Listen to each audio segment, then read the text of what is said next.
Hello students, please subscribe the channel, drop a like, share and comment. This is exercise number 24 of the Progressive Monthly Magazine, October 2022 on the speed of 100 words per minute. Start. It has been observed that a lot of time and resources are consumed in filing of appeals which involve identical issues.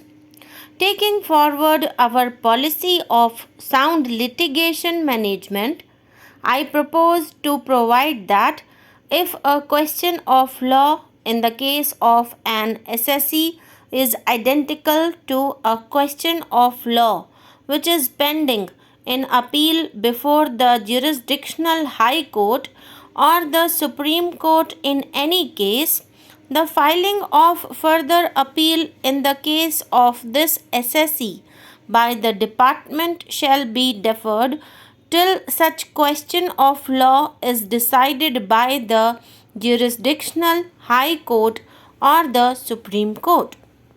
This will greatly help in reducing the repeated litigation between taxpayers and the department.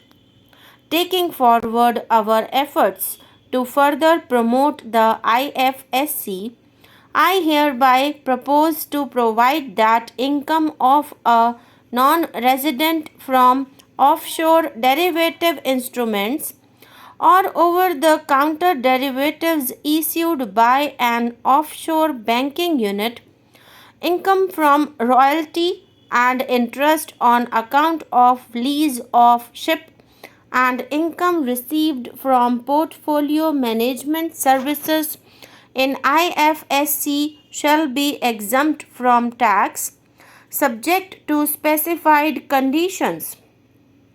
In the globalized business world, there are several works contracts whose terms and conditions mandatorily require formation of a consortium. The members in the consortium are generally companies. In such cases, the income of these AOPs has to suffer a graded surcharge up to 37%, which is a lot more than the surcharge on the individual companies. Accordingly, I propose to cap the surcharge of these AOPs at 15%.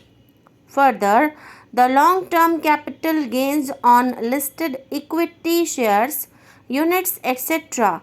are liable to maximum surcharge of 15%, while the other long-term capital gains are subjected to a graded surcharge which goes up to 37%.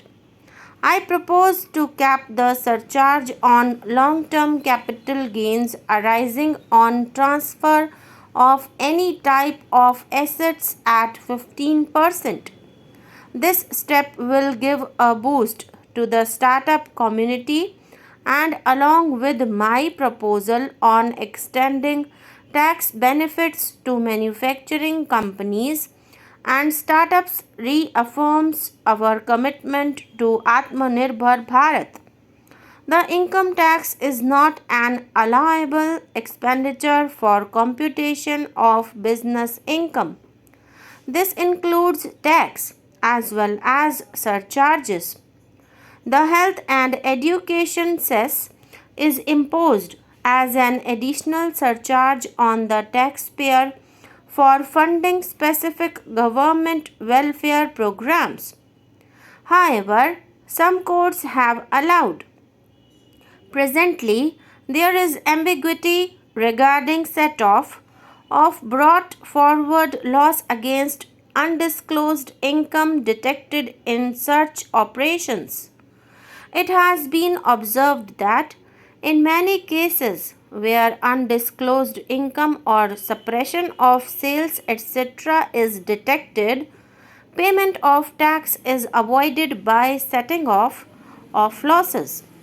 In order to bring certainty and to increase deterrence among tax evaders, I propose to provide that no set off of any loss shall be allowed against undisclosed income detected during search and survey operations.